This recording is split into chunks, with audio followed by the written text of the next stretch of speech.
Shalom saudara sekalian, salam sejahtera dalam kasih Tuhan kita Yesus Kristus.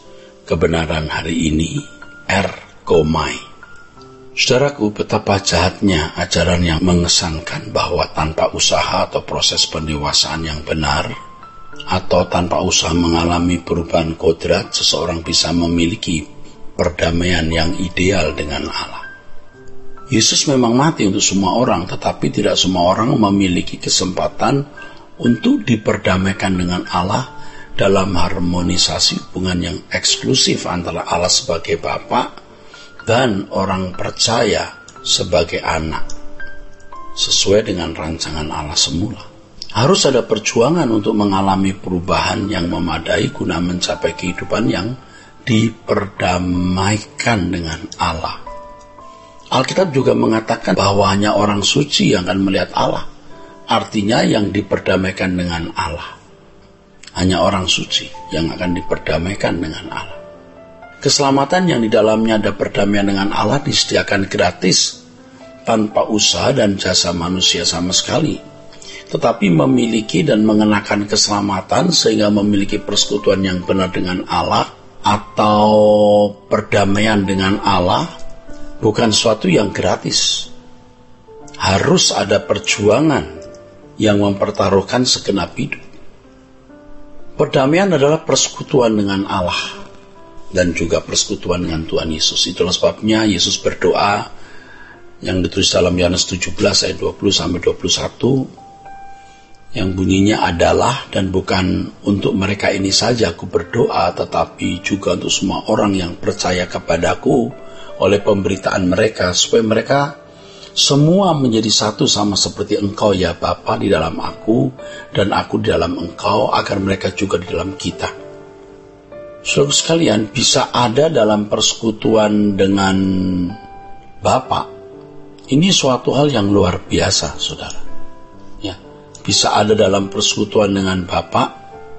Dalam perdamaian itu orang percaya bisa tinggal di dalam Bapa. Ini adalah sesuatu yang luar biasa, saudara. Sangat luar biasa. Kesungguhnya inilah yang dimaksud oleh Yesus dalam pernyataannya. Ya, tidak seorang pun sampai kepada Bapa kecuali melalui aku. Sampai kepada Bapa dalam bahasa aslinya erkomai, yang artinya to come into or unto. Datang untuk masuk. Datang masuk. Banyak orang Kristen memahami pernyataan Yesus tersebut sekedar bahwa di luar Kristus tidak ada keselamatan.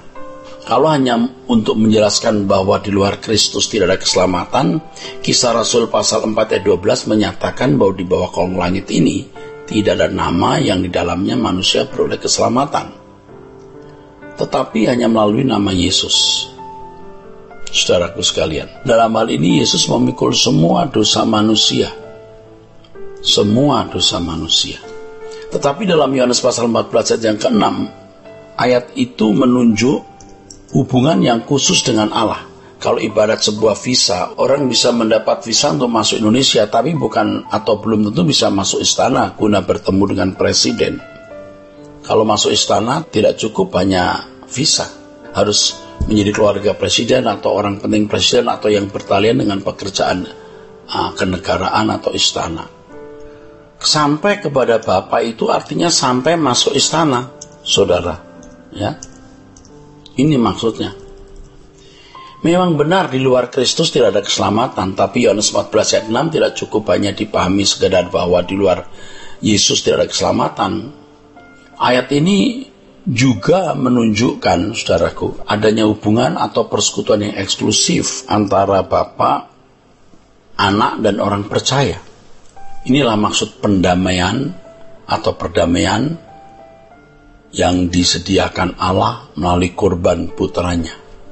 Saudaraku, sejatinya orang percaya bukan hanya mendapat visa untuk dapat langit baru dan bumi yang baru, atau masuk surga, tapi juga masuk rumah Bapa sebagai anggota keluarga kerajaan dan dimuliakan bersama dengan Tuhan Yesus. Dengan demikian rumah Bapa bisa tidak sama dengan sekedar diperkenan hidup di langit baru dan bumi yang baru. Rumah Bapa bisa menunjuk tempat khusus atau yang eksklusif untuk mereka yang mengalami pendamaian dengan Allah.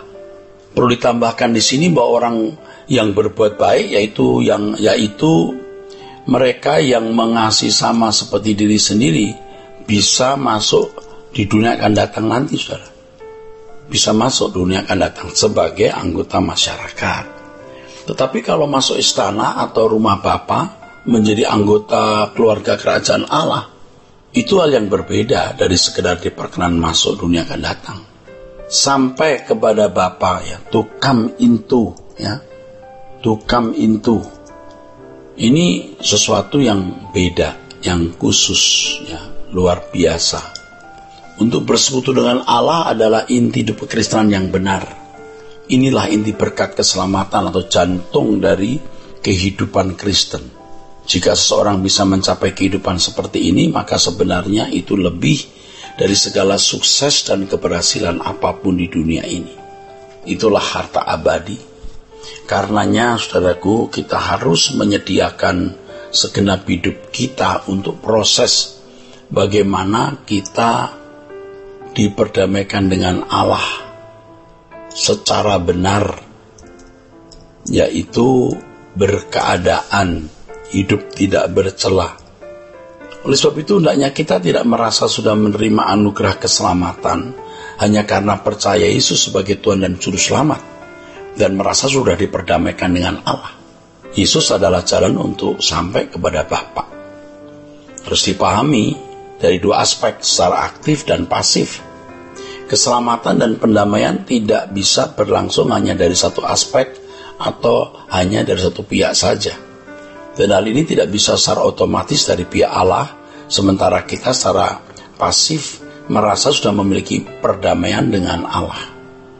Allah aktif menyediakan berkat pendamaian itu, saudara, melalui putra tunggalnya yang mati di kayu salib.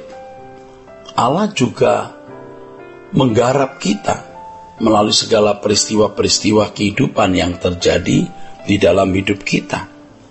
Dan pengharapan Allah itu dimaksudkan agar kita menjadi serupa dengan Yesus.